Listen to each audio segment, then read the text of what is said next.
Tidak terasa, tinggal hitungan hari saja kita akan melihat mobil F1 kembali di trek secara bersamaan di testing yang diadakan di Bahrain pada 26-28 Februari mendatang. Testing ini berlangsung selama 3 hari, mulai dari jam 2 siang sampai 11 malam waktu Indonesia Barat.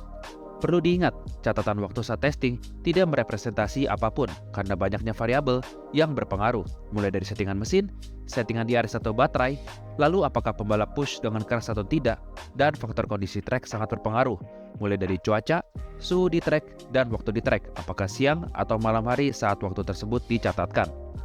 Hari pertama testing, biasanya tim akan melakukan korelasi data dengan CFD atau wind tunnel mereka, dengan banyak menggunakan aero rake di mobil dan Flowfish untuk melihat airflow. Hari pertama kebanyakan dihabiskan untuk menyocokkan data mobil, lalu mencoba beberapa settingan mobil untuk melihat jendela operasi mobil tersebut. Baru di siang harinya, mereka akan mengoptimalkan settingan mobil mereka sesuai dengan keinginan atau feedback para pembalap. Lalu di hari kedua dan hari ketiga, ini adalah hari yang penting. Karena biasanya, tim-tim akan berfokus untuk uji coba karakter ban dengan mobil dan kecocokan settingan mobil dengan ban yang digunakan agar nantinya saat musim berjalan, mereka mendapatkan gambaran secara garis besar.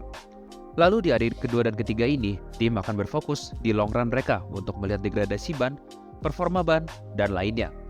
Perlu diingat, setiap tim memiliki run plan atau program yang berbeda-beda, namun secara garis besar, itulah yang mereka lakukan selama testing ini.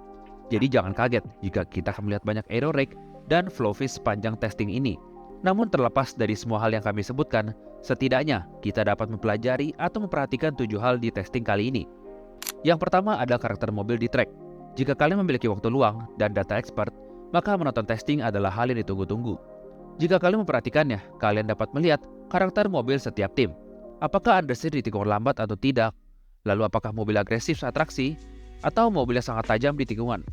Tajam yang dimaksud adalah memiliki front end yang kuat sehingga saat masuk tikungan akan sangat presisi. Namun kelemahannya adalah pada saat keluar tikungan atau saat mencari traksi, karena rear end yang kurang stabil. Pendekatan seperti ini yang akan memberikan gambaran peta persaingan di mobil 2025 ini. Siapa yang kuat di tikungan cepat, siapa yang kuat di tikungan lambat, dan siapa yang kuat di tikungan yang sedang.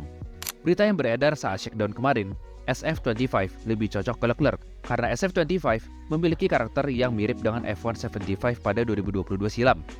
SF25 masih dibuat dengan front end yang kuat, sementara Hamilton lebih menyukai pendekatan yang di tengah-tengah seperti Carlos Sainz. Oleh karena itu, Lewis Hamilton harus beradaptasi dengan SF25 nantinya. Yang kedua adalah mobil asli RB21 dan W16. Red Bull masih menyembunyikan senjata mereka untuk musim 2025 ini dengan melakukan shakedown di Bahrain sehari sebelum testing dimulai. Entah apa yang disembunyikan oleh Red Bull, namun mereka yakin jika mereka sudah melakukan pekerjaan yang baik selama periode winter break kemarin. Verstappen juga beberapa kali mengatakan bahwa tim sudah mengatasi masalah yang ada di musim lalu pada RB20 dan responnya sangat positif. Namun kembali lagi, semua hal tersebut hanya dapat diketahui sesaat setelah mobil berada di track. Setidaknya ada 4 tim kuat yang berpotensi di 2025, yaitu McLaren, Ferrari, Red Bull, dan Mercedes. Kembali lagi ke tim mana yang menemukan celah performa saat winter break kemarin. Lalu dari sisi Mercedes, mereka juga enggan untuk menunjukkan W16 mereka hingga sesi shakedown dimulai. Kedua tim ini seperti menyimpan sebuah inovasi yang mereka temukan untuk mendorong performa mereka di musim 2025. Red Bull pasti hanya membenahi masalah mereka saja, sementara Mercedes mungkin mengubah konsep atau menemukan loophole yang membuat mereka dapat bersaing reguler secara kompetitif di barisan depan pada musim ini. Lalu yang ketiga, ada Lewis Hamilton di Ferrari. Tentu, ini adalah sesi resmi pertama Lewis Hamilton di Ferrari untuk musim 2025. Pastinya kita ingin melihat Lewis menjalani testing tanpa adanya masalah di SF25 miliknya. Karena testing adalah saat yang tepat untuk mempelajari karakter mobil dan sekaligus membantu masa adaptasi Lewis Hamilton di Ferrari. Kita pasti memiliki ekspektasi yang tinggi dengan Lewis berseragam merah. Para pendahulunya seperti Kimi Raikkonen menang di balapan pertamanya bersama Ferrari. Fernando Alonso juga menang di balapan pertamanya. Dan terakhir, Sebastian Vettel menang di balapan keduanya bersama tim asal Maranello ini. Tentunya ini menjadi tekanan sekaligus motivasi bagi pemegang titel 7 kali juara dunia ini untuk menunjukkan kapabilitas dan kemampuannya di Ferrari. Lewis juga sangat termotivasi di Ferrari dengan merasa seperti hidup kembali saat berganti tim ke Ferrari dengan semua suasana yang baru, mobil baru, rekan tim yang baru, prinsip baru, dan semuanya yang baru. Yang keempat adalah evolusi mobil 2025. Kita tahu sendiri di 2025 ini, Ferrari mengubah suspensi depan mereka dari yang push rod menjadi pull rod. Hal ini bertujuan untuk membantu aerodinamika SF25 agar lebih stabil.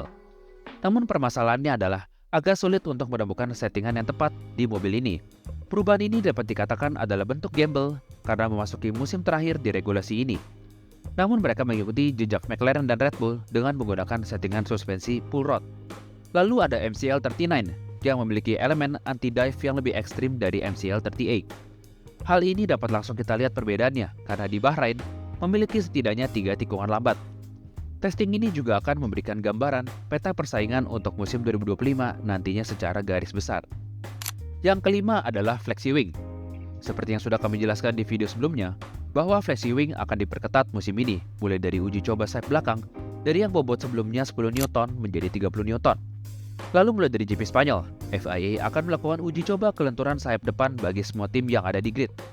Kelenturan ini juga diubah dari yang batas toleransi sebelumnya 15 mm menjadi 10 mm saja. Pastinya FlexiWing masih akan jadi isu di musim ini dengan banyak tim yang sudah mengeksploitasi FlexiWing habis-habisan saat winter break kemarin. Ditambah dengan adanya perubahan ini, pastinya tim seperti Red Bull yang sudah mendevelop FlexiWing saat winter break kemarin harus melakukan perubahan agar tidak melanggar regulasi yang ada nantinya. Belum tahu pastinya apakah perubahan ini dapat menurunkan performa RB21 atau tidak. Yang pasti, FlexiWing tidak akan ada habisnya untuk dibahas mulai dari testing ini hingga GP Abu Dhabi nantinya. Yang keenam ada potensi para rookie. Setidaknya kita akan melihat 6 rookie di F1 nantinya, dengan hampir seluruhnya belum menjajal semua track yang ada di kalender F1, hanya melalui simulator saja. Testing ini dapat menjadi sarana bagi para rookie untuk mempelajari karakter mobil F1 secara mendalam dan mencari pengalaman sebanyak mungkin di mobil F1. Testing ini dapat mereka lakukan untuk melakukan kesalahan sebanyak mungkin, agar mereka tahu batasan mana yang tidak boleh mereka lewati di mobil F1 ini. Lebih banyak melakukan kesalahan, maka akan lebih baik karena mereka dapat belajar dari kesalahan tersebut dan mempersiapkan diri untuk memulai musim debutnya.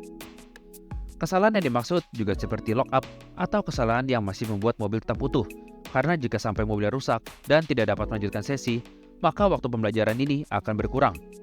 Kami juga ingin melihat pembalap yang memiliki hype tinggi di grid saat ini, seperti Antonelli di Bahrain nanti.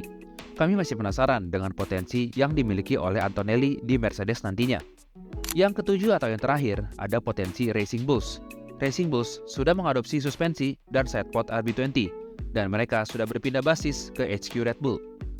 Tujuannya sudah pasti untuk menjadikan RB adalah pemimpin papan tengah dengan ambisi yang tinggi. Dengan mengadopsi beberapa part dari Red Bull, artinya RB akan mendapatkan setidaknya tambahan performa dan untuk mengatasi permasalahan yang mereka keluhkan di 2024 dengan limitasi di grip ban depan mereka.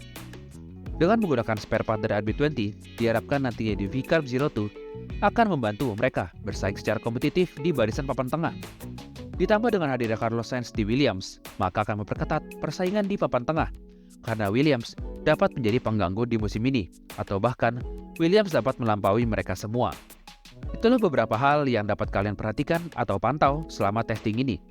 Sekian video dari kami, jangan lupa untuk like, komen di bawah kalian akan nonton atau tidak. Jika kalian nonton, hal apa yang ingin kalian perhatikan? Dan jangan lupa untuk subscribe agar tidak ketinggalan berita F1 lainnya. Ciao!